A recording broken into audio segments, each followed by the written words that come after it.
Right, okay. Hello, this is Myth. I've been getting a lot of messages recently about doing tutorials and stuff, so I thought I would do some bits and pieces. Mostly people will ask about mixdowns, so I thought I'd do a few videos on mixdowns. I'm going to do some bits and pieces about bass bus on this one. This is a tune, a new one of mine that I've done called One Note Funk. It's coming on North Quarter sometime in the year. Just give you a bit of a blast of the tune.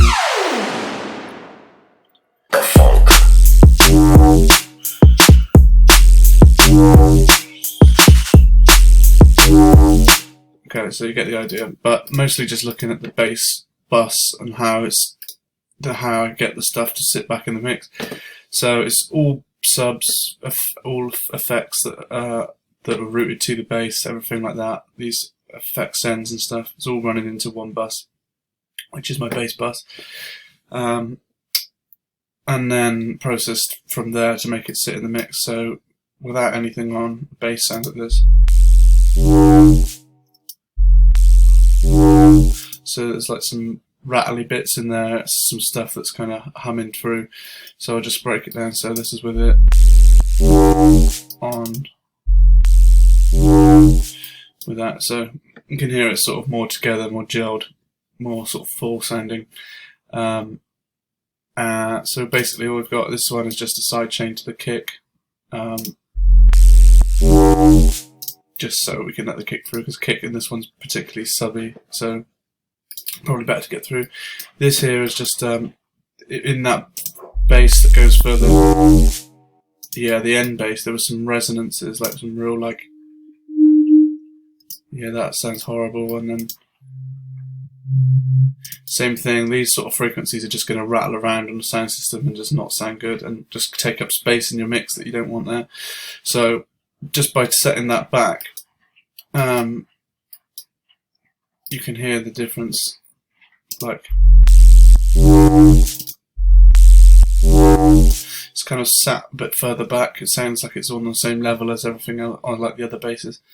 This is just a low cut. I choose to use this for a low cut rather than like a pro key or something, because it's kind of a less of a steep increment and it's cutting off to 35 Hz. Really important to low cut your subs. You actually get more sub by low cutting below, because the subs that you are going to hear are all going to be above that, and you'll just give yourself more headroom.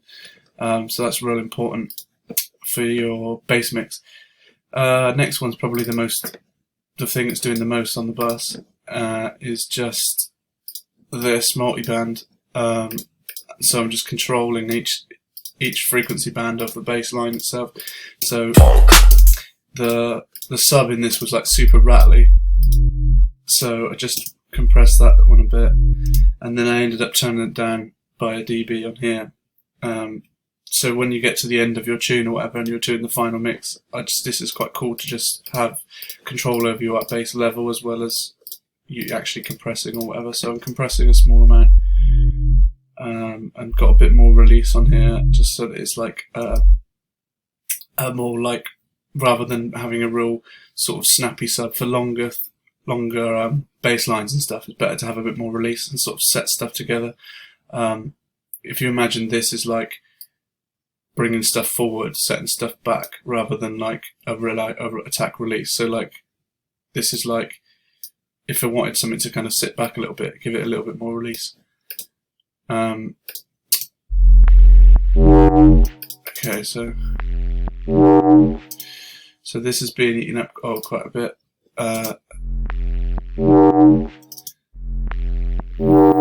It's just that, again, where those frequencies were that we had before.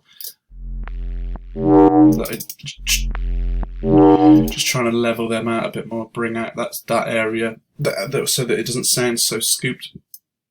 Then this one, this is a high mid, because I've got lots of fizz on there that could be really harsh, so I've gone for like a fast attack, as fast as it'll go, because that'll scoop out all of that like real harsh attack.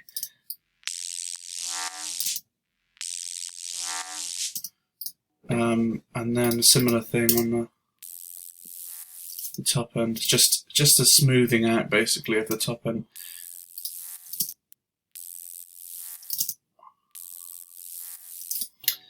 And then after that is a limiter.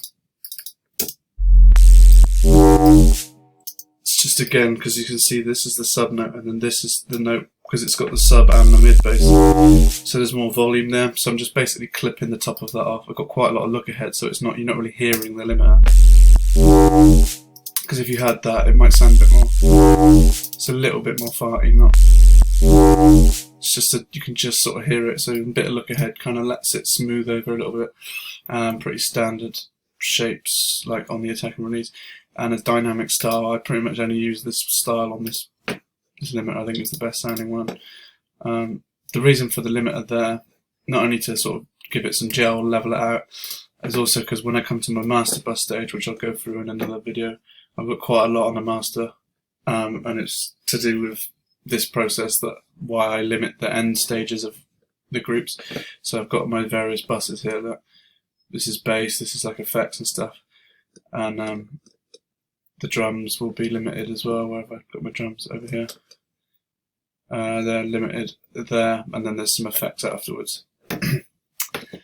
So yeah, that's pretty much it for the bass one. Big ups.